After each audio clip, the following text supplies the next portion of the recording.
Viejo, entre más escondido mejor. Así me dijo. Con esas palabras secas, me señaló la puerta de atrás con la barbilla, sin siquiera mirarme a los ojos. Y yo solo agaché la cabeza, tomé mis cosas y me fui. Me llamo Eliseo Rentería. Tengo 74 años. Fui albañil toda mi vida, de esos que conocen cada tipo de cemento solo por el olor, que se suben al techo con el sol partiendo la espalda y que nunca han tenido vergüenza de trabajar duro.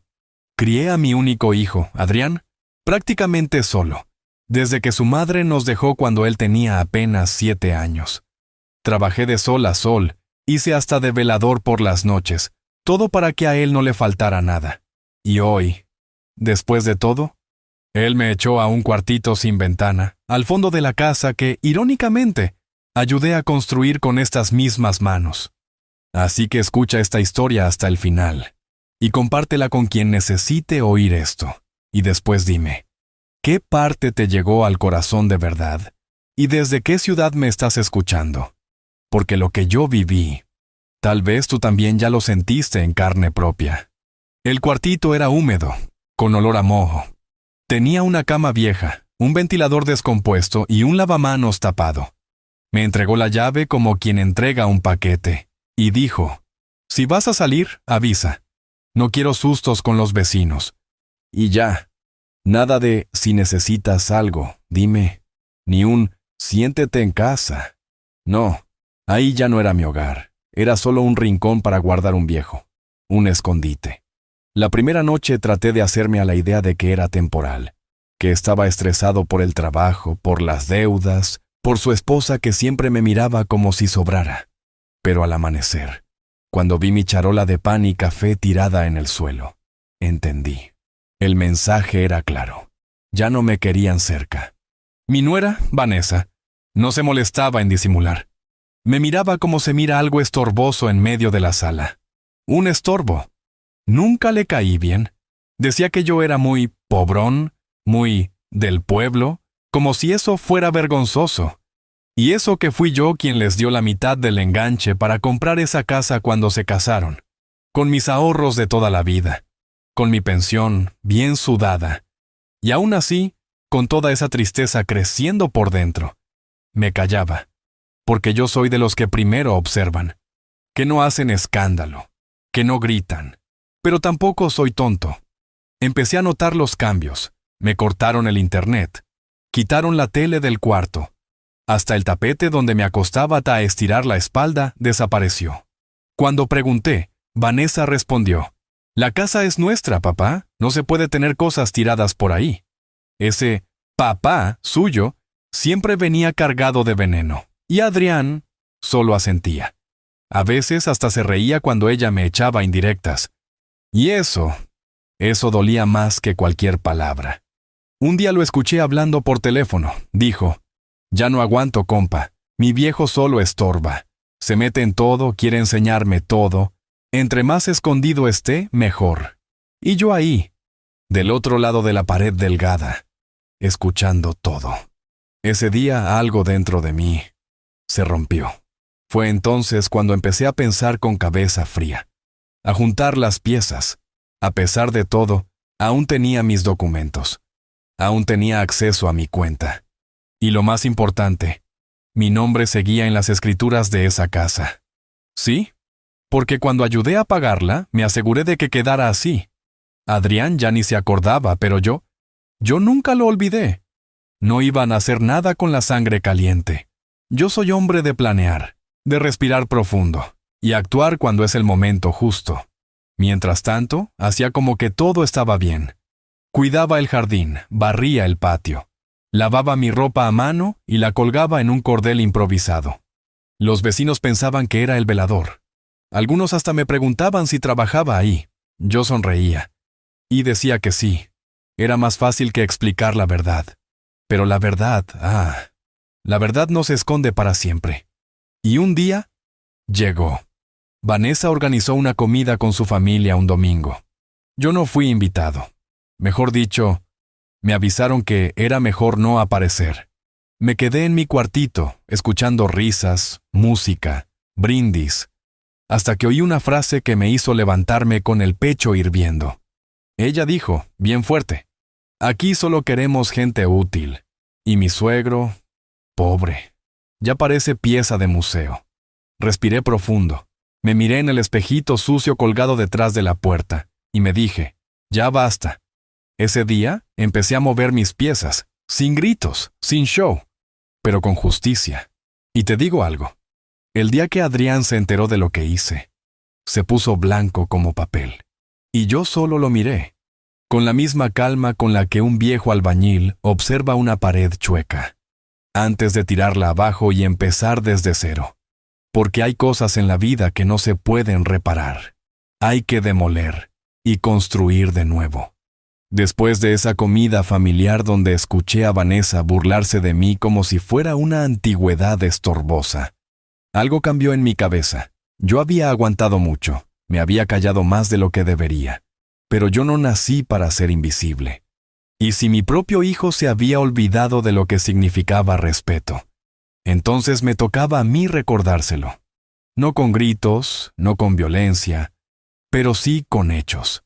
Lo primero que hice fue revisar mis papeles.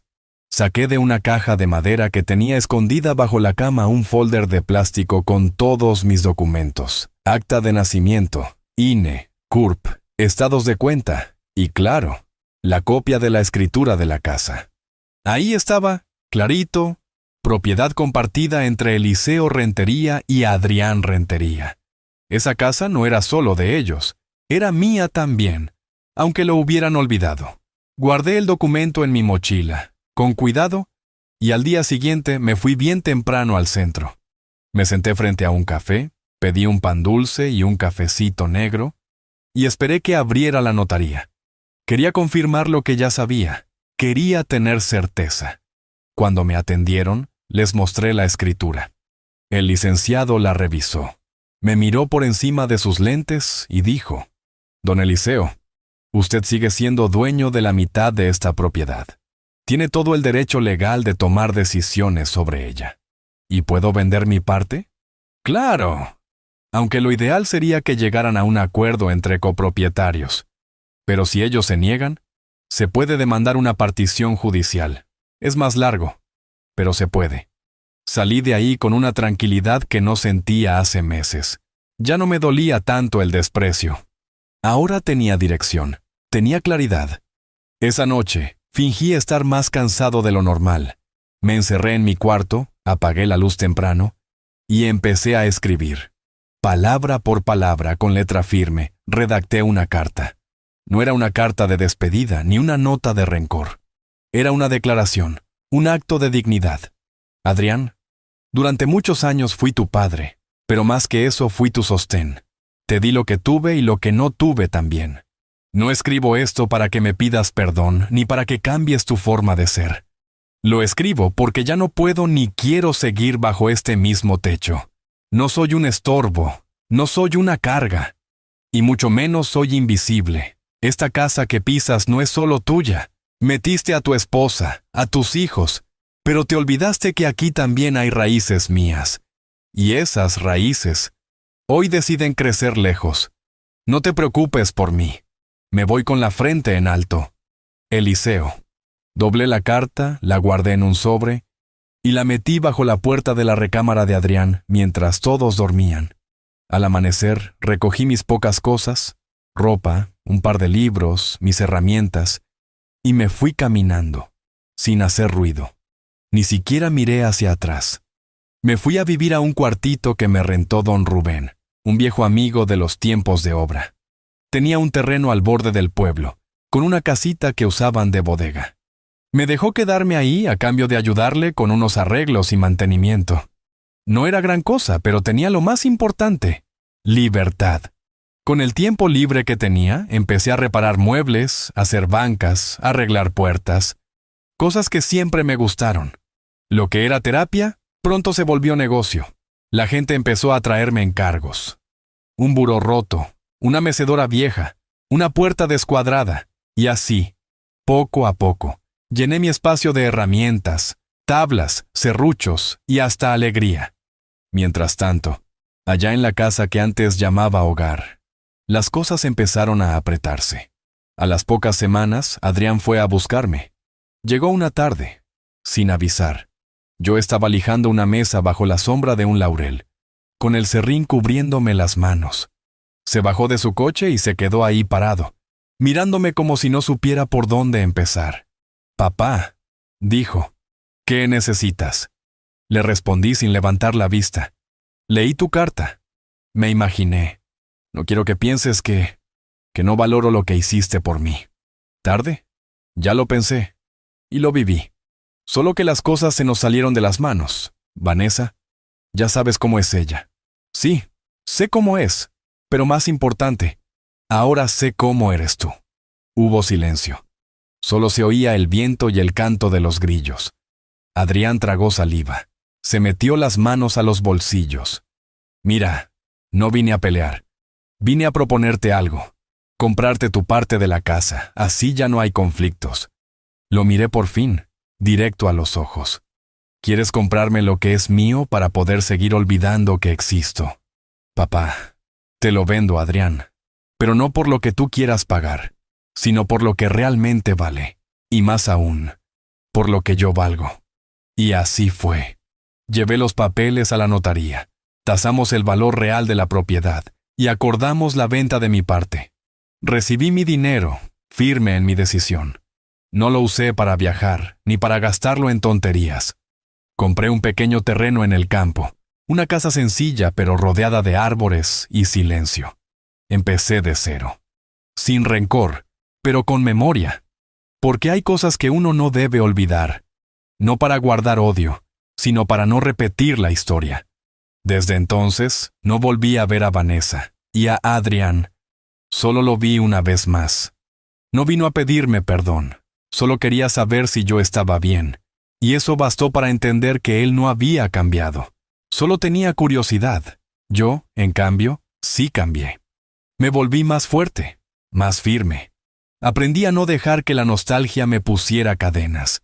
Y descubrí que la paz no está en un apellido, ni en una casa, sino en cómo uno aprende a reconstruirse después de ser partido en dos.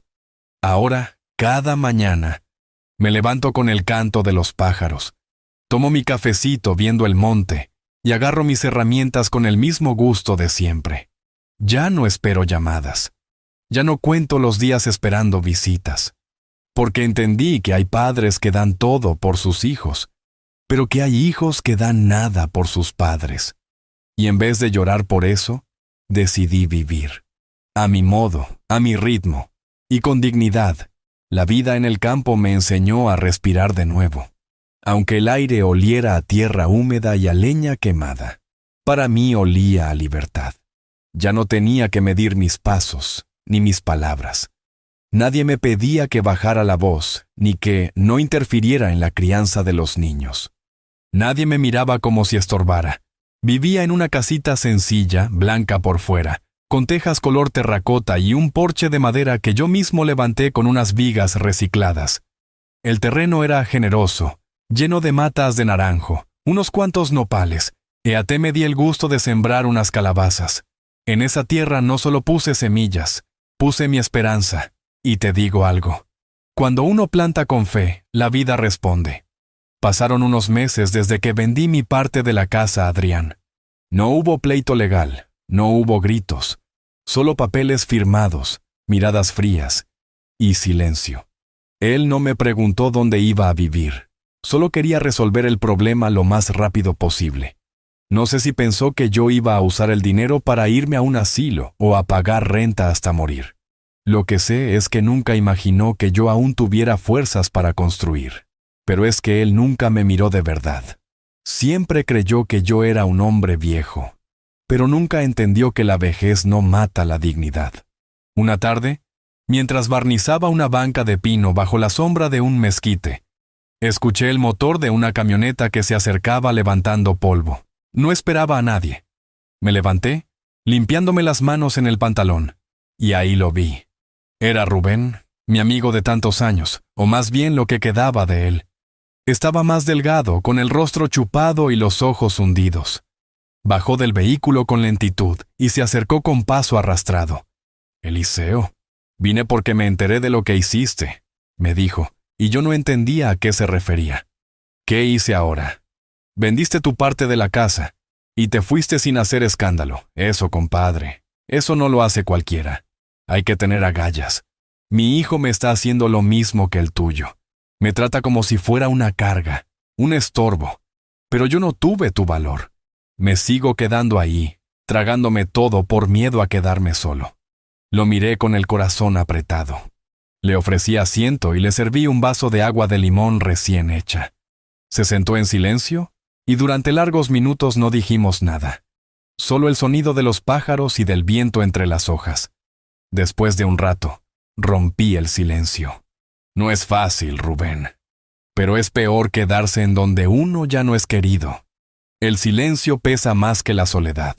Y llega un momento en que uno tiene que decidir, vivir como sombra, o volver a ser luz aunque sea lejos. Aquel día, Rubén me pidió que lo ayudara a hacer lo mismo. Le acompañé a revisar sus papeles, a consultar con un abogado. Le mostré cómo había empezado de nuevo con poco, pero con la cabeza en alto. No buscaba convencerlo, pero sí mostrarle que sí se puede, que no hay edad para recuperar la dignidad. A la semana siguiente, Rubén se mudó a una cabañita cerca de la mía. Nos turnábamos para hacer el desayuno. Él cocinaba su famoso chicharrón en salsa verde y yo mi caldo de pollo con elote. Reíamos, conversábamos y por las tardes nos sentábamos a ver el atardecer con un cafecito en mano. Éramos dos viejos reconstruidos. Y eso era más que suficiente. Pero la vida nunca es lineal. Justo cuando crees que todo se estabiliza, algo vuelve a tambalear el suelo. Una mañana, mientras arreglaba una reja oxidada que me había encargado un vecino, llegó una carta sin remitente. Estaba metida bajo la puerta, doblada en 4. La abrí con desconfianza. Era de Adrián. Papá, no te escribo para molestarte. Solo quiero decirte que las cosas no están bien. Después de que te fuiste, la casa se volvió un caos. Vanessa se pelea con todos. Los niños preguntan por ti, pero yo no sé qué decirles. Me siento vacío. Y aunque sé que no tengo derecho a pedir nada, me gustaría verte, hablar, escucharte, aunque sea una vez. Adrián. La leí 3 veces. No porque no la entendiera, sino porque no sabía qué sentir. Era la primera vez, en años, que mi hijo me decía que quería escucharme. Pero no sabía si era genuino o si detrás había algo más. Por dentro, mi corazón se dividía entre el padre que aún lo amaba y el hombre que ya había aprendido a vivir sin él. Guardé la carta en el cajón junto a mis herramientas. No respondí, no fui, no lo llamé, porque a veces el silencio también es una respuesta, una que duele, pero que enseña. Pasaron otras semanas. Rubén y yo seguimos con nuestra rutina. Cada vez venía más gente a buscarme con encargos. Una señora me pidió que le hiciera un altar de madera para su esposo fallecido. Un joven me trajo una bicicleta vieja que había sido de su abuelo para restaurarla. Y yo, entre cada clavo y cada lija, sentía que recuperaba pedazos de mí que pensé perdidos. Una noche, Rubén me preguntó si me arrepentía de algo. Me quedé pensativo. No del todo. Tal vez de haber callado tanto durante tantos años. De haber dejado que me trataran como si no tuviera voz. Pero no me arrepentía de haberme ido, porque al irme, me reencontré conmigo mismo. Rubén asintió, miró al cielo estrellado y dijo algo que se me quedó grabado. A veces hay que irse para volver a ser uno mismo. Y si el camino duele, que duela, pero que no nos mate. Esa noche dormí con el alma serena. Y en mis sueños, por primera vez en mucho tiempo, no había gritos, ni miradas de desprecio, ni cuartos oscuros. Solo un campo abierto, el sol bajando detrás de los cerros, y mis manos, fuertes y vivas, construyendo algo nuevo. Era curioso cómo el silencio del campo te permite escuchar cosas que antes pasaban desapercibidas. El sonido del viento rozando los matorrales, el crujir de la madera cuando el sol pega fuerte, hasta el canto de los grillos que parecía una canción de fondo. Con el paso del tiempo, esos sonidos se volvieron parte de mí. Me despertaban, me acompañaban en mis labores y me arrullaban por la noche. Y en medio de esa calma, mi corazón empezaba a encontrar respuestas a preguntas que antes dolían demasiado. Habían pasado ya más de 5 meses desde que me fui de la casa de Adrián. No supe más de él desde aquella carta que dejé sin responder. Tampoco busqué saber. Rubén solía traerme noticias del pueblo, cosas que escuchaba aquí y allá. Me contaba que Vanessa seguía igual de altanera, que los niños ahora eran cuidados por una joven niñera, porque la señora ya no soportaba el ruido de la casa. Me dijo también que Adrián había renunciado a su trabajo, que andaba metido en deudas y que su carácter se había puesto más frío con todos. Escuchaba todo con atención, pero no comentaba. Aprendí a no opinar de lo que uno ya no forma parte, porque hay heridas que cicatrizan mejor si no se les toca. Una mañana, mientras lijaba un banco grande que me habían encargado para una escuela rural, llegó un hombre joven, de unos 35 años, con sombrero de palma y botas llenas de tierra. Me saludó con respeto, como se saluda a los mayores en los pueblos de antes, y me pidió si podía hablar conmigo un momento. Le ofrecí asiento, le serví agua, y me contó que se llamaba Matías, que vivía a unos kilómetros de ahí, y que había oído que yo sabía trabajar bien la madera. Dijo que necesitaba a alguien que le ayudara a construir unos muebles rústicos para una pequeña posada que quería levantar con su esposa. Yo asentí, lo escuché con atención y acepté con gusto. Me pagó un adelanto modesto, y desde ese día comencé a ir a su terreno 3 veces por semana, ayudándolo a diseñar las estructuras y guiándolo en los cortes. No era un trabajo por necesidad, era algo más. Me sentía útil. Me sentía parte de algo nuevo. Con Matías y su esposa, Emilia, nació una especie de vínculo silencioso. Nunca me preguntaron por mi pasado, ni yo por el de ellos. Pero había respeto, alegría sencilla y, sobre todo, gratitud. Cada vez que llegaba me recibían con café caliente y tortillas hechas a mano. Y cuando terminábamos de trabajar, nos sentábamos bajo un árbol de ciruelo a compartir historias sin prisas. Me escuchaban como si mis palabras valieran. Y eso, después de tanto tiempo de ser ignorado, era como medicina para el alma. Un día, mientras le enseñaba a Matías cómo encajar 2 piezas sin clavos, él me miró serio y dijo: «Don Eliseo, si usted quisiera, podría quedarse aquí con nosotros. Le podríamos hacer un cuarto bonito, con su propio baño, y tendría su espacio. No le faltaría nada. Sé que vive solo allá en el monte. Y pues, no es por metiche, pero a veces uno necesita compañía». Me quedé callado. No por ofensa, sino por emoción. No esperaba esa propuesta. Me tomó por sorpresa. Le agradecí de corazón, le dije que lo pensaría, pero por dentro sentí algo que hacía tiempo no sentía, que aún había gente buena en el mundo. Gente que no te mide por tu edad ni por tu cuenta bancaria, sino por tu historia, por tu trabajo, por tu presencia. Esa noche, al volver a mi casa, me senté en el porche con una taza de atole y miré al cielo estrellado. Me acordé de cuando Adrián era niño y se sentaba a mi lado a mirar las estrellas. Me preguntaba por qué brillaban, por qué algunas eran más grandes. Yo inventaba cuentos, le decía que eran faroles que cuidaban a los abuelos que ya se habían ido. Él reía, con esa risa limpia de los que aún no saben lo que es traicionar. Me pregunté en qué momento se apagó esa luz en él. ¿Fue culpa mía? ¿Fui muy duro? ¿Muy blando? ¿Fallé como padre?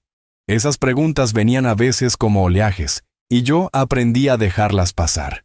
No se trata de tener todas las respuestas, sino de no dejar que las preguntas te roben la paz. Poco después, Rubén enfermó. Le empezó una tos seca que no se iba. Lo llevé al centro de salud, y el doctor fue claro. Era algo serio, posiblemente cáncer. Le hicieron estudios, radiografías, exámenes que lo dejaron débil. Empezó a decaer. Perdía el apetito, el humor. Pasaba los días acostado, con los ojos cerrados, como si estuviera repasando toda su vida en silencio. Yo lo cuidaba como podía. Le hacía calditos. Le leía en voz alta los periódicos viejos. Le ponía música suave. No tenía familia cercana. solo un sobrino en otra ciudad que nunca lo visitaba. Me volví su única compañía. Una tarde, mientras le acomodaba la almohada, Rubén me agarró del brazo con fuerza y me dijo: «Gracias, Eliseo, por no dejarme solo, por no soltarme como me soltaron a mí. Lo que hiciste con tu hijo fue valiente, y lo que haces conmigo ahora es más valiente aún». Me aguanté el nudo en la garganta. No soy de llorar frente a nadie, pero esa vez me metí al baño y dejé que el agua de la regadera se mezclara con mis lágrimas. Rubén murió 2 semanas después, en su cama. Tranquilo. Me tocó hacer los trámites, hablar con el municipio, con el panteón. Lo enterramos bajo una encina, con una cruz sencilla que tallé yo mismo. Nadie más fue, solo yo, y aún así, no fue un entierro triste. Fue digno. Después de su muerte, la casa se volvió más silenciosa, más vacía, y aunque seguía con mi trabajo, con mis encargos, sentía que algo faltaba. Empecé a pensar en la propuesta de Matías, no porque necesitara un cuarto nuevo, sino porque entendí que la vida no se vive solo para sobrevivir, sino también para compartir. Así que empaqué mis cosas. Dejé mi casa limpia, ordenada. Le dejé la llave a un joven del pueblo que andaba buscando dónde vivir. No le cobré renta, le dije. Solo cuida este lugar como si fuera tuyo. Y no olvides respetar la memoria que aquí quedó. Me mudé a la posada de Matías y Emilia. Me dieron un cuarto con ventanas grandes y un jardín al lado. Me pusieron una mecedora en el porche y me dejaron espacio para mis herramientas. Me integraron como uno más. Me hicieron sentir familia, sin decirlo. Y eso vale más que cualquier apellido. Desde ese rincón nuevo empecé a reconstruir no solo muebles, sino también mi historia, porque entendí que uno no está viejo cuando cumple años, sino cuando deja de soñar. No hacía falta mucho para sentirse en paz. Bastaba con que el viento entrara por la ventana al amanecer, con que el aroma del café recién hecho se mezclara con el de la tierra mojada. Bastaba con que alguien te saludara por tu nombre sin esperar nada a cambio. En esa pequeña posada de adobe blanco y columnas de madera oscura, donde Matías y Emilia me habían abierto las puertas sin condiciones, encontré algo que no esperaba volver a sentir: pertenencia. Ya no era el viejo que estorbaba en la casa de su hijo. Ya no era un mueble olvidado en un rincón oscuro. Ahí era Eliseo, el maestro carpintero, el que sabía cómo hacer que una silla no rechinara, el que podía mirar una tabla torcida y saber con qué cepillo corregirla. Era útil. Y más que eso, era visto. Todas las mañanas, Emilia me dejaba una taza de atole sobre la mesa de trabajo, con una sonrisa y una frase amable. Matías me pedía consejo antes de clavar la primera viga de cada proyecto. Y los huéspedes, al verme lijando en el patio, me saludaban con curiosidad. Algunos incluso me pedían que les contara historias del pueblo, de cuando no había luz eléctrica, de cuando la gente se sentaba afuera a ver las estrellas.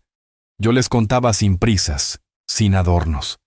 Solo la verdad, con esa cadencia lenta que tienen los que han vivido suficiente para saber cuándo callar y cuándo hablar. Una tarde de cielo anaranjado, llegó una familia con 2 niñas pequeñas. Venían de la ciudad, buscando descansar del ruido, según dijeron. Las niñas correteaban por el jardín, reían, se escondían detrás de las macetas. Una de ellas, la menor, se acercó mientras yo barnizaba una mesita y me preguntó con voz curiosa: ¿Usted es el abuelo de aquí? Sonreí. Nadie me había preguntado algo así en años. Le respondí: No, mija, no soy abuelo de nadie. Pero si quieres, puedo contarte cuentos como los abuelos. Desde ese día, venían todas las tardes a sentarse conmigo. Les contaba historias de cuando era niño, de cómo cruzábamos ríos con puentes de tablas, de cómo jugábamos a la rayuela con piedritas. Me escuchaban con los ojos brillantes, como si estuvieran viendo una película antigua. Y yo sentía que algo dentro de mí sanaba. Una noche, después de cenar, Matías me invitó a sentarme con él en el porche. Tenía una botella de tequila artesanal y 2 vasos. Brindamos sin decir palabras. Luego, Me miró y dijo: «Don Eliseo, ¿sabe que usted ha cambiado este lugar?» Lo miré con duda. «Desde que llegó, la gente pregunta por usted. Los huéspedes lo buscan. Dicen que se siente diferente la posada, como más viva. Y yo también lo siento. Usted trajo algo que no se ve, pero se siente». No supe qué responder. Solo le di una palmada en el hombro y levanté el vaso. Pero como suele pasar cuando uno cree que todo se acomoda, la vida vuelve a poner a prueba lo que uno ha construido. Y esta vez vino en forma de una camioneta gris que se estacionó frente al portón de la posada una mañana de miércoles. Yo estaba barriendo el taller cuando vi bajar a Adrián. No lo reconocí al principio. Estaba más flaco, el rostro cansado, los ojos apagados. Vestía simple, con la camisa arrugada y la mirada baja. Caminó hacia mí con pasos lentos. Me saludó sin voz, con apenas un gesto de cabeza. Yo me quedé inmóvil, con la escoba en la mano. «Papá», dijo al fin. No sabía si debía venir, pero ya no tengo a dónde más ir. No respondí. No porque no quisiera, sino porque dentro de mí algo se revolvía. No era odio, tampoco era pena, era decepción seca, esa que ya no arde, solo pesa. Vanessa me dejó. Se fue con otro. Me quitó la casa, los niños, todo. Me sacaron con una orden. Me quedé sin trabajo, sin rumbo. Y entonces pensé en usted, en que tal vez aún había una oportunidad de que me escuchara. Lo miré. Vi en él al niño que cargaba sobre mis hombros cuando se dormía viendo los fuegos artificiales. Vi al joven que lloró cuando murió su perro. Vi también al hombre que me echó a los fondos de su casa como si fuera una vergüenza. ¿Y qué quieres, Adrián? Solo hablar, oír tu voz, saber si me odias, saber si puedo quedarme unos días. Respiré hondo. Miré el piso de tierra. Pensé en Emilia, en Matías, en las niñas que me llamaban abuelo. Pensé en Rubén, que murió solo. Pensé en mí, en el Eliseo que volvió a nacer lejos del ruido. «Aquí no hay cuartos vacíos», le dije. «Pero si quieres, puedes sentarte». Se sentó en el escalón de piedra, en silencio. Estuvimos así un buen rato, sin hablar. Solo el sonido de los pájaros, del viento, de los recuerdos. Esa tarde, le preparé un plato de arroz con huevo. No como padre que recibe a un hijo, sino como hombre que ve a otro hombre derrotado. Comió despacio sin alzar la vista. No pidió nada más. Al caer la noche, se despidió. Dijo que seguiría su camino, que solo quería verme una vez más. Le di la mano, no lo abracé. Cuando se fue, me senté en mi banco de trabajo. Encendí la lámpara de aceite y miré mis manos. Habían envejecido, sí, pero seguían firmes, capaces. No temblaban, no dudaban. Y entendí, en ese momento, que había algo más fuerte que el rencor. La certeza de haber hecho lo correcto. No le deseé mal, pero tampoco le ofrecí cobijo, porque a veces el amor también sabe decir que no. Y esa noche dormí tranquilo, porque no se trataba de venganza, se trataba de respeto. Y el respeto, cuando se recupera, no se negocia. Después de la visita de Adrián, la vida en la posada continuó como si nada hubiese pasado. Él no volvió, y yo tampoco pregunté por él. No me quedé esperando un mensaje, ni una llamada, ni una explicación. Lo que tenía que decirme ya lo había dicho, aunque llegara tarde. Y lo que yo tenía que ofrecerle, se lo ofrecí en forma de un plato de comida caliente, de un asiento en la sombra, de una despedida sin palabras duras. Fue suficiente. Más de lo que él me había dado cuando yo necesitaba un techo, una voz, una mano. Los días volvieron a su ritmo tranquilo. Los huéspedes iban y venían. Algunos me pedían que les enseñara a usar la sierra. Otros simplemente se sentaban a verme trabajar, como si mirar mis manos sobre la madera les contara una historia. Emilia seguía dejándome atole por las mañanas, y Matías me pedía consejo cada vez que tenía una nueva idea para construir algo. Yo no me sentía un huésped, ni un empleado. Me sentía parte del alma del lugar. Y eso, a mi edad, valía más que cualquier título. Pero hubo algo que no volvió a ser igual después de aquella visita. No era tristeza, era más bien una claridad que antes no tenía. Una certeza profunda de que había llegado al otro lado del puente. Ya no cargaba expectativas. Ya no esperaba que las cosas cambiaran, ni que alguien viniera a decirme que lo sentía. Y esa ausencia de espera, paradójicamente, me hizo sentir más ligero. Era como soltar una mochila después de caminar años con ella al hombro. Una mañana, mientras caminaba al pueblo para comprar clavos y barniz, me crucé con doña Tomasa, una mujer que conocía desde hacía décadas. Había sido comadre de mi difunta esposa. Ella me miró, entre sorprendida y contenta, y me dijo que me veía diferente. ¿Más viejo?, le dije con una risa. No, más vivo. Se te ven los ojos, Eliseo. Le conté, sin entrar en muchos detalles, que vivía en una posada ayudando con carpintería, que estaba tranquilo, que no me faltaba nada. Ella asintió y me agarró del brazo con cariño. Me da gusto, de veras, porque tú siempre diste tanto por otros. Ya era hora que te dieras algo a ti. Esas palabras me acompañaron todo el camino de regreso. Pensé en lo poco que uno se permite recibir cuando ha pasado la vida entera dando. Nos enseñan que ser fuerte es aguantar, ceder, sacrificarse. Pero nadie nos dice que también hay fuerza en decir ya basta, en cuidar el propio corazón, en dejar de mendigar cariño. Esa tarde, mientras barnizaba una silla mecedora, sentí una punzada en el pecho. No era dolor, era una emoción rara, parecida a la gratitud, pero más honda. Me quedé quieto un momento, respirando. Miré el cielo, las montañas a lo lejos, el verde intenso del campo, y dije en voz baja, gracias, vida, por no haberme soltado, por seguir dándome días como este. Unos días después, llegó a la posada una pareja de ancianos, don Rogelio y su esposa Marta.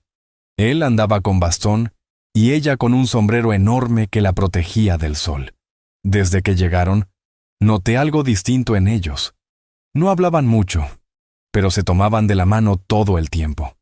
Se miraban con esa complicidad que solo tienen los que han sobrevivido juntos a tormentas largas. Me cayeron bien desde el primer momento.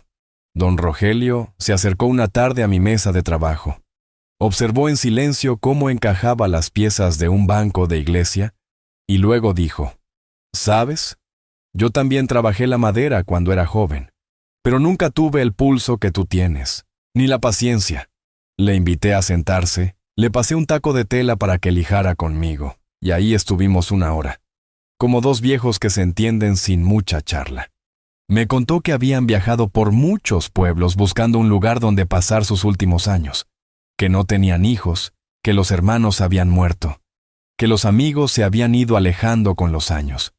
Buscaban algo simple, un rincón donde pudieran ver atardeceres tranquilos y sentir que aún valían para alguien.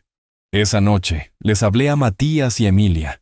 Les conté sobre la pareja, sobre cómo tal vez podríamos adaptar un cuarto más grande, con accesos cómodos, con espacio para que don Rogelio pudiera tallar madera si le daban ganas.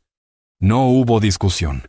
En 2 días, les preparamos un espacio hermoso, con ventana al jardín y hamaca en el porche. Cuando les mostramos el lugar, doña Marta se tapó la boca para no llorar. Nunca nadie nos había hecho sentir tan bienvenidos, dijo. Y así, sin planearlo, la posada se volvió más que un lugar de paso. Se volvió un refugio para almas cansadas. Los días se llenaron de pequeños rituales. Desayunos compartidos, tardes de plática bajo la sombra, noches de anécdotas y risas.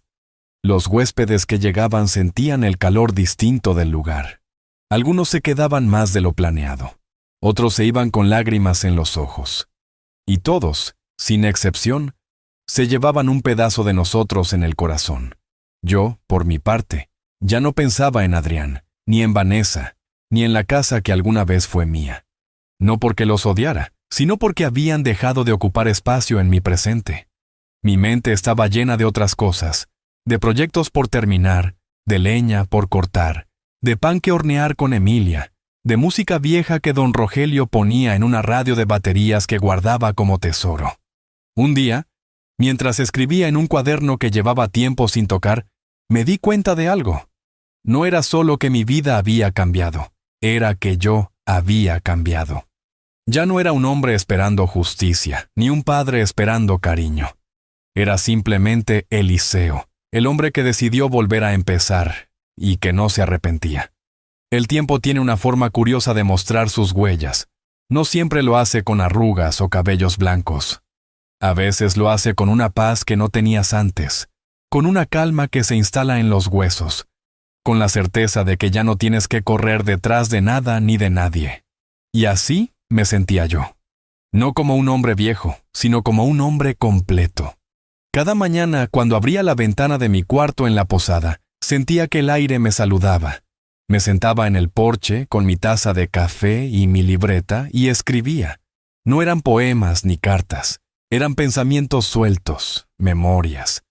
Frases que me venían a la cabeza como si alguien las dictara desde dentro.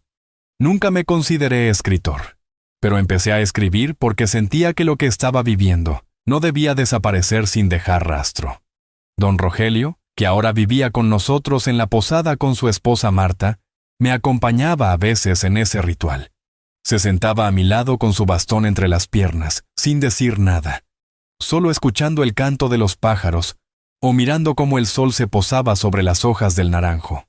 Éramos dos hombres que habían perdido casi todo, pero que ahora lo tenían todo. Porque el todo no siempre es lo que la sociedad dice. A veces, todo es tener una silla cómoda, una conversación honesta, un plato caliente y alguien que te llame por tu nombre sin apuro. Una mañana, Matías vino hacia mí con el rostro serio. Me pidió si podía hablar a solas. Caminamos hasta la parte de atrás de la posada, donde guardábamos madera y herramientas. Ahí, sin rodeos, me dijo que Adrián había vuelto a aparecer, que había pasado por el pueblo preguntando por mí, que algunos decían que lo habían visto con mala cara, que hablaba solo, que andaba buscando trabajo y dormía en su coche. Sentí un pequeño temblor en el pecho, pero no dije nada. Solo lo escuché. Matías me miró con respeto, como quien camina en terreno delicado. Yo no me meto, don Eliseo, pero si usted quiere, puedo decirle que no está aquí. Nadie necesita revolver el pasado si ya encontró su paz. Agradecí su lealtad y también su preocupación, pero le pedí que no negara nada, que si Adrián volvía a preguntar le dijera la verdad, que yo estaba bien, que vivía aquí, que no necesitaba nada y que no estaba esperando a nadie. Esa misma tarde me senté con Rogelio y le conté lo que Matías me había dicho. Él me escuchó con ese gesto de sabiduría silenciosa que tenía. Luego me dijo algo que me dejó pensando todo el resto del día. A veces los hijos tienen que tocar fondo para mirar hacia arriba, pero eso no significa que uno tenga que ser la red que los sostiene cada vez que caen, porque si no se levantan solos, nunca aprenderán a caminar. Tenía razón. Durante muchos años yo fui esa red. Aguanté desplantes, desprecios, silencios, gritos. Todo en nombre del amor. Todo porque creía que era mi deber como padre. Pero ahora entendía que hay amores que también necesitan límites. Que el amor sin respeto se convierte en costumbre, en dependencia, en culpa. Y yo ya no estaba dispuesto a vivir desde ahí. Esa noche dormí ligero, pero no inquieto. Me desperté al amanecer con una sensación rara en el cuerpo. No era miedo, era expectativa, como si algo estuviera por ocurrir. Fui al taller. Me puse a trabajar en una repisa de madera que me había encargado una señora para su cocina. Cuando terminé de lijarla, me senté un momento a contemplarla. Era sencilla, pero firme. Tenía personalidad. Y en cierto modo, sentí que era como yo. No muy vistosa, pero útil, hecha para sostener. Al día siguiente, cerca del mediodía, lo vi. Llegó caminando, no en coche. Estaba más flaco, más encorvado, con la barba crecida y los zapatos gastados. Tenía los ojos rojos, como quien no ha dormido bien en semanas. Se detuvo en la entrada de la posada y miró alrededor, como si no supiera si seguir o volver atrás. Yo lo observé desde el porche, sin moverme. Adrián me vio, y su rostro se llenó de una mezcla de alivio y vergüenza. Se acercó con pasos lentos. Se quitó la gorra. Me saludó con un «Hola, papá», apenas audible. «No vengo a pedirte nada», dijo de inmediato. «Solo necesitaba verte, saber si seguías con vida, escuchar tu voz, aunque no me hables». Asentí. No porque me conmoviera, sino porque entendí que había dolor en sus palabras. Y aunque ya no era mi obligación cargar con ese dolor, tampoco era mi estilo rechazarlo con violencia. Estoy con vida, y en paz. Eso es todo lo que necesitas saber, le dije. Él se quedó parado ahí, mirando sus propios pies. Luego me miró. ¿Puedo sentarme un momento? Aquí no se niega una silla a nadie, respondí. Se sentó. No frente a mí, sino a un lado, en otra banca, como si supiera que había una distancia que ya no se podía cruzar. Estuvimos ahí unos minutos. Él empezó a hablar. Me contó de cómo Vanessa se fue con alguien más, de cómo perdió la casa porque nunca terminó de pagar los créditos, de cómo sus hijos lo dejaron de buscar. Me dijo que al principio me culpó por todo, que se sentía abandonado, pero con el tiempo entendió que él me había abandonado mucho antes, que yo no lo había dejado, que yo solo me fui cuando ya no había espacio para mí. Lo escuché, no lo interrumpí, no asentí ni le reproché, solo lo dejé hablar, porque sabía que no venía a buscar perdón, venía a soltarse, a decir lo que no se atrevió a decir antes. Cuando terminó, me levanté. Le ofrecí un vaso de agua. Lo tomó con las 2 manos, como quien agarra algo sagrado. Bebió en silencio. «Gracias», dijo. «Cuídate». Fue lo único que le respondí. Se levantó, me miró a los ojos, y vi en él algo que no había visto en mucho tiempo. Humildad. No lástima, no súplica. Humildad sincera. Asintió con la cabeza, se puso la gorra, y se fue caminando por el mismo camino por el que llegó. No lo llamé, no le dije que volviera, no lo abracé, porque entendí que hay despedidas que no necesitan palabras, que hay lazos que no se rompen, pero que tampoco se vuelven a unir. Solo cambian de forma. Se vuelven recuerdos, y algunos recuerdos duelen, pero también enseñan. Esa noche me senté con Emilia y Matías en el porche. Compartimos pan dulce y café. Me preguntaron si estaba bien. Les dije que sí, porque lo estaba. Porque había visto a mi hijo, había escuchado lo que necesitaba oír. Y no sentía rencor, tampoco alivio. Sentía paz, una paz que no vino de él, que vino de mí. Y eso, a estas alturas de la vida, vale más que cualquier perdón tardío. Después de aquel encuentro con Adrián, algo se acomodó dentro de mí. No puedo explicarlo con exactitud, porque no fue alegría, ni tristeza, ni rabia. Fue una especie de asentamiento interno, como cuando un mueble pesado por fin encuentra el lugar exacto en la habitación. No necesitaba más explicaciones. Ya no esperaba nada de él, y al mismo tiempo, tampoco me debía nada. Lo que me correspondía ya lo había cobrado con años de esfuerzo, con silencios tragados, con puertas cerradas y con aquella caminata silenciosa hasta mi nuevo comienzo. Él no me debía nada, porque todo lo que se rompe entre un padre y un hijo deja de ser deuda. Se vuelve historia, y la historia, por más dolorosa que sea, no se corrige, se acepta. Los días en la posada siguieron su curso. Las estaciones empezaban a cambiar. El calor disminuía, el aire olía distinto, los árboles soltaban hojas secas, y los pájaros cantaban de otro modo. Había algo en el ambiente que anunciaba renovación, aunque los rostros fueran los mismos. Emilia seguía con su rutina de pan casero. Matías andaba con nuevos planes para ampliar el ala norte de la posada, y los huéspedes iban y venían, dejando siempre una historia, una frase, una foto colgada en la pizarra del pasillo. Rogelio, cada vez más cansado, se tomaba largas siestas en la hamaca, y Marta lo arropaba con esa delicadeza que solo tienen quienes han amado toda la vida. Yo seguía con mis manos ocupadas en madera, y con mi cabeza cada vez más limpia de rencores. Una mañana, mientras colocaba una estantería en la cocina comunitaria, Emilia se me acercó con una expresión seria. Me ofreció un vaso de agua y luego, con un tono cuidadoso, me dijo que había algo que quería preguntarme desde hacía tiempo. La miré con curiosidad. Emilia no era de rodeos, pero sí de respeto. Don Eliseo, ¿usted ha pensado en escribir su historia? Me sorprendió la pregunta. Le respondí que, de vez en cuando, anotaba cosas en mi libreta, pero que no era escritor, ni mucho menos. Ella insistió.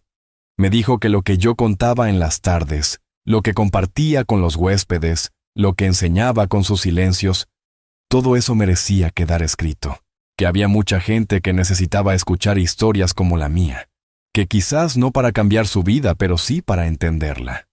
Lo pensé durante días, no por vanidad, sino por duda. ¿Tenía sentido volver a pasar por todo eso, esta vez con palabras en papel? ¿Era necesario abrir esas puertas ya cerradas solo para que otros miraran dentro? Pero luego recordé cuántas veces, en silencio, había deseado haber escuchado una historia como la mía cuando estaba en los momentos más duros. ¿Cuántas veces habría agradecido que alguien me dijera, no estás solo? Así que decidí hacerlo. Saqué mis libretas viejas, las que usaba para anotar ideas de carpintería, listas de compras, frases sueltas. Empecé a escribir sin orden. A veces empezaba por el final, otras por el medio, otras me detenía en escenas que ni recordaba que tenía guardadas. No escribía todos los días, pero sí todos los días pensaba en lo que quería contar. Y mientras más escribía, más me daba cuenta de que mi historia no era solo mía. Era también la historia de muchos que han sido dejados de lado, de muchos padres que han dado todo sin recibir ni una migaja de gratitud. Era la historia de quienes se levantaron solos, no para demostrar nada, sino porque quedarse caído ya no era opción.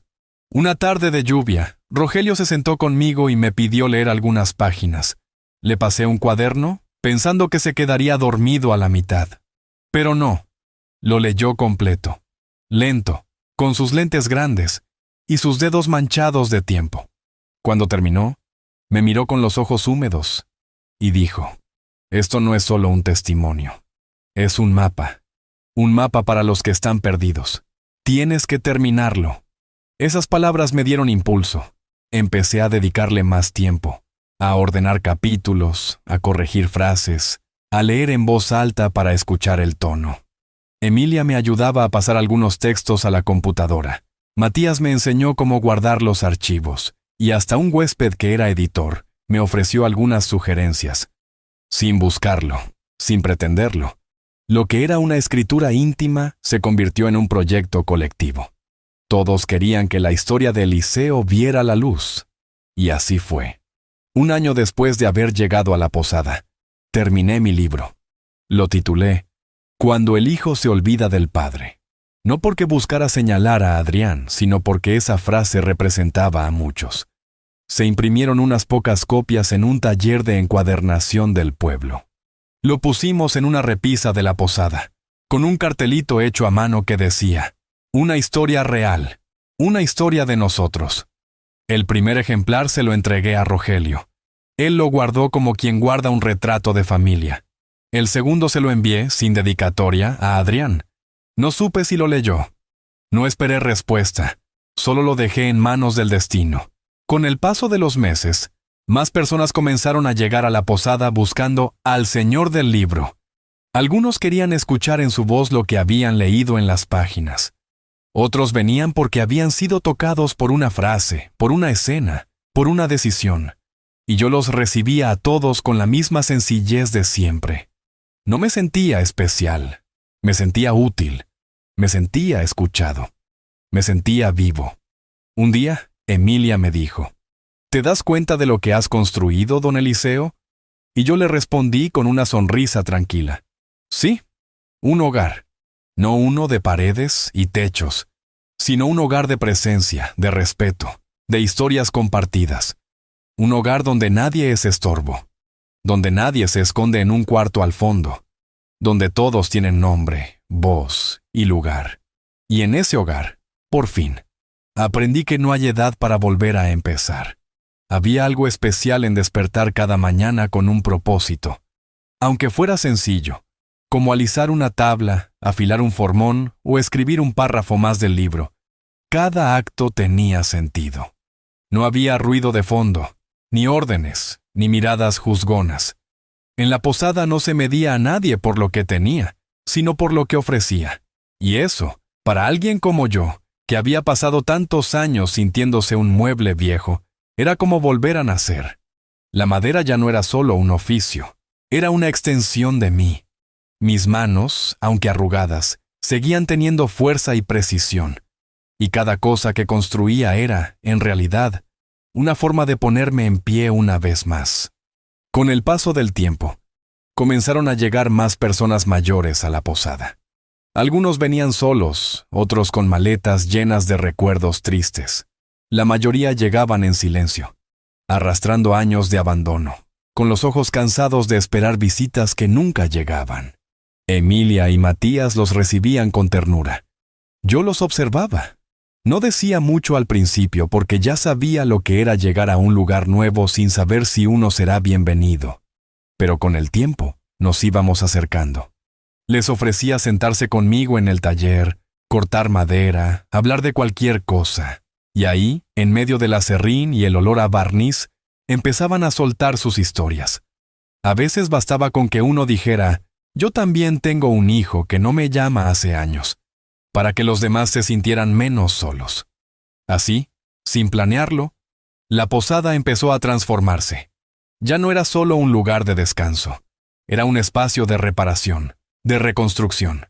Había tardes en las que nos sentábamos 5, 6, hasta 10 adultos mayores en la terraza, compartiendo pan dulce, café, y silencios que decían más que 1000 palabras. Yo no me sentía líder, ni terapeuta, ni nada por el estilo. Me sentía hermano de todos ellos, porque compartíamos algo que no se ve en las fotos, el dolor callado de haber sido relegados, y también la dignidad de haber seguido en pie. Una tarde, mientras tallaba una cruz de madera para la capilla que Matías estaba construyendo al fondo del terreno, me llegó una carta. No tenía remitente, pero reconocí la letra al instante. Era la de Adrián. La abrí con calma. Decía pocas líneas. Papá, leí tu libro. Me dolió, me avergonzó, pero también me abrió los ojos.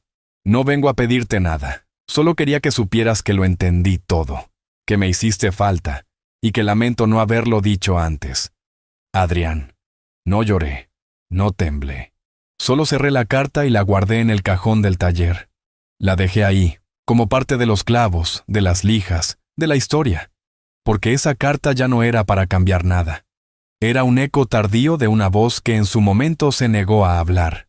Y aunque no traía perdón, ni reparación, al menos traía algo más profundo. Reconocimiento.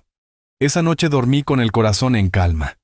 No porque Adrián me hubiera escrito, sino porque su carta no me movió el piso. No necesitaba su aprobación, ni su remordimiento. Mi vida estaba llena sin eso, y esa fue mi verdadera victoria. No haberlo hecho sufrir, no haberle cobrado nada, sino haberme reconstruido sin necesitar su redención. Unos días después, Matías me llamó para mostrarme algo. Había recibido una propuesta de una editorial independiente. Uno de los huéspedes que leyó mi historia había llevado el libro a la ciudad. Lo mostraron a una pequeña casa editora y se interesaron.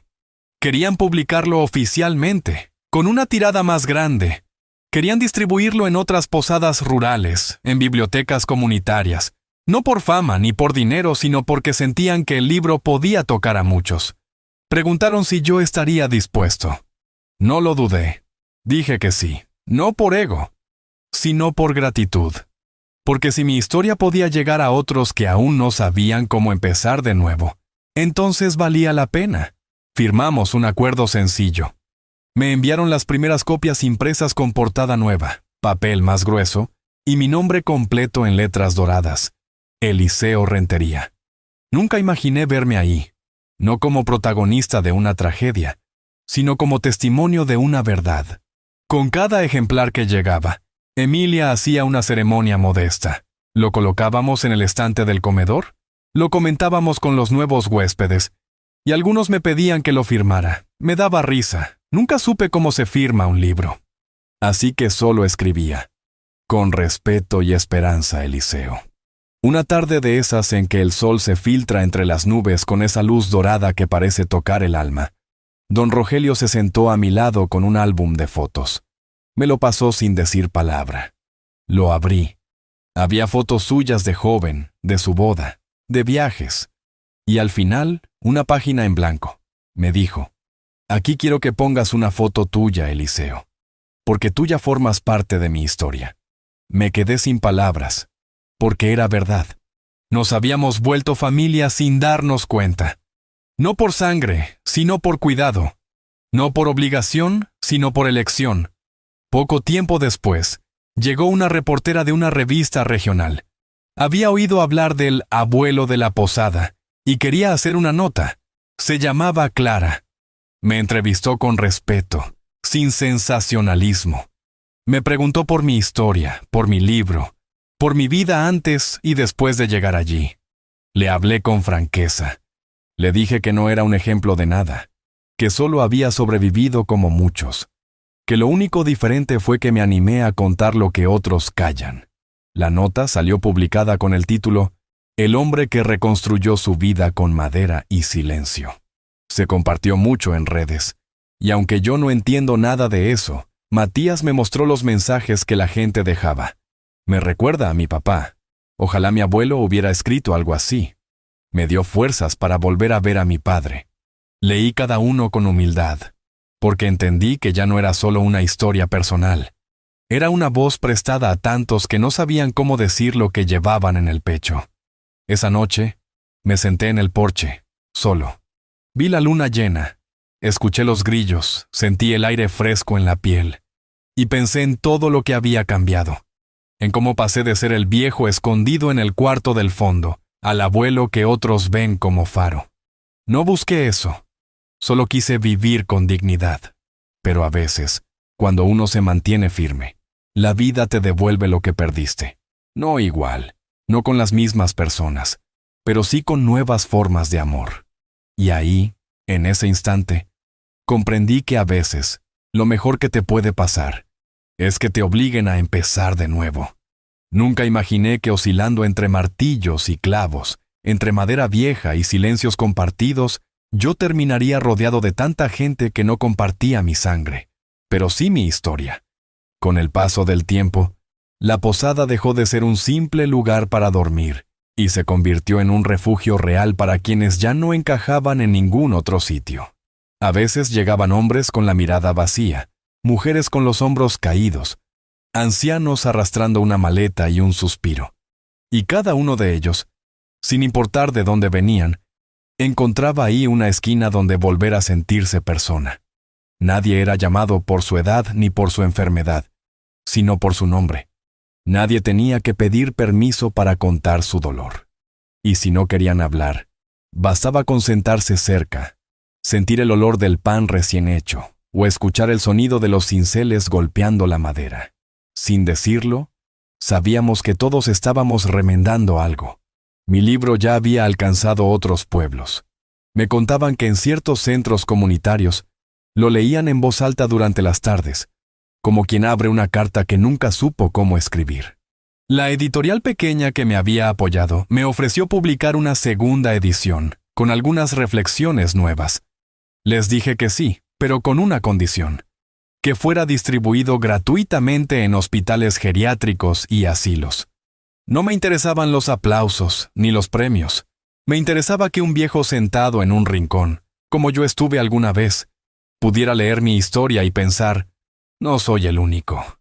Emilia y Matías me organizaron una pequeña reunión sorpresa para celebrar los 2 años desde mi llegada. Fue un almuerzo en el jardín, con todos los que vivían en la posada y algunos vecinos que se habían vuelto parte del círculo. Había música de trío, tamales, arroz con leche y muchas risas. Matías me dedicó unas palabras que me dejaron sin habla. Dijo que yo no solo había construido muebles en la posada, sino que había ayudado a reconstruir corazones. Que con cada banco, cada mesa, cada cuento contado en la sombra, yo les había enseñado algo que no se aprende en la escuela: el valor del tiempo compartido. Y ahí, entre tantos rostros que no eran familia de sangre, pero sí de alma, entendí que mi mayor herencia ya no estaba en escrituras, ni en testamentos. Estaba en las personas que, al cruzarse conmigo, decidieron volver a vivir. Unas semanas después, recibí una última carta de Adrián. Esta vez, escrita a mano, con letra temblorosa.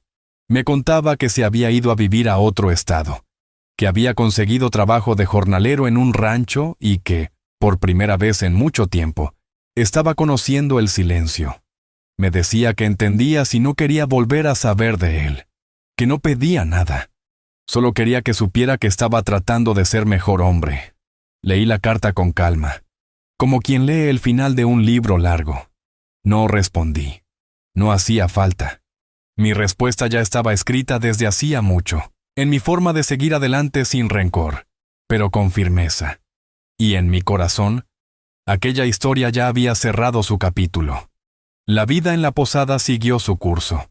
Un día, uno de los huéspedes más jóvenes, un muchacho llamado Alonso, me preguntó si podía grabar mis historias. Dijo que quería subirlas a internet, que mucha gente allá afuera necesitaba oírlas con mi voz. Al principio me reí. Le dije que ya tenía mis libretas y mi libro. ¿Para qué más? Pero él insistió. Me explicó que había quienes no sabían leer, o que preferían escuchar, que mi voz tenía algo que tocaba. Me convenció. Nos sentamos varias tardes en el taller. Él colocaba un micrófono. Yo simplemente hablaba. Contaba anécdotas, pensamientos, consejos.